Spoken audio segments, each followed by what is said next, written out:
السلام عليكم ورحمة الله وبركاته.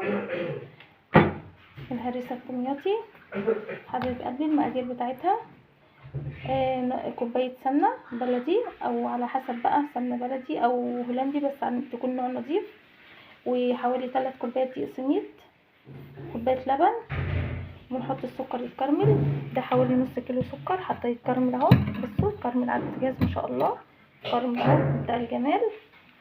طبعا زي ما قلت لحضراتكم كوبايه سمنه بلدي او هولندي بس يكون نوع نظيف، 3 كوبايات دقيق سميد، اللهم صل على سيدنا محمد، كوبايه لبن، وورق زرقين 2 فانيليا، يعني باكوين فانيليا. هيتحط الفانيليا دي باكو منهم هيتحط في عقدة السكر العقدة بتاعته، والباكو التاني هيتحط في الدقيق السميد. وننزل بقى السوائل كلها مع الدقيق السميد ونقلب. وبعد ما نقلب اهم حاجه ما نقلبش كتير عشان الهريسه مننا ما تنشفش، فنقلب تقلبتين 2 بس، وبعد كده بنقف على طول. اول ما الدقيق السميد يتوه يعني يروح مننا في قلب اللبن في السوائل بنوقف ايدينا.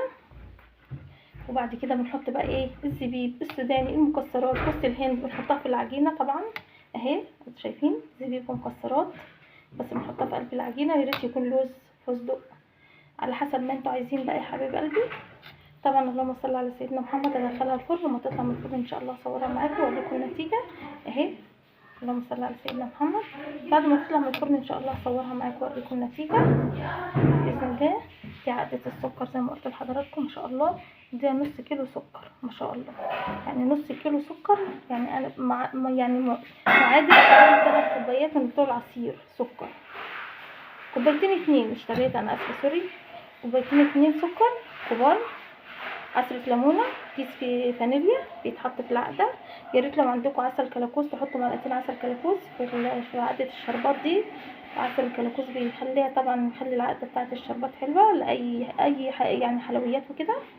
حبايب قلبي زي ما حضرتك شايفين بالطريقه ديت ما شاء الله جميله جدا. هتخش الفرن بقى ان شاء الله. لما تطلع من الفرن اصورها معاكم واوريكم النتيجه باذن الله هتبقى عامله ازاي، وصينيه الهريسه دي هتبقى عامله ازاي معايا ان شاء الله باذن الله بعد ما اطلعها من الفرن.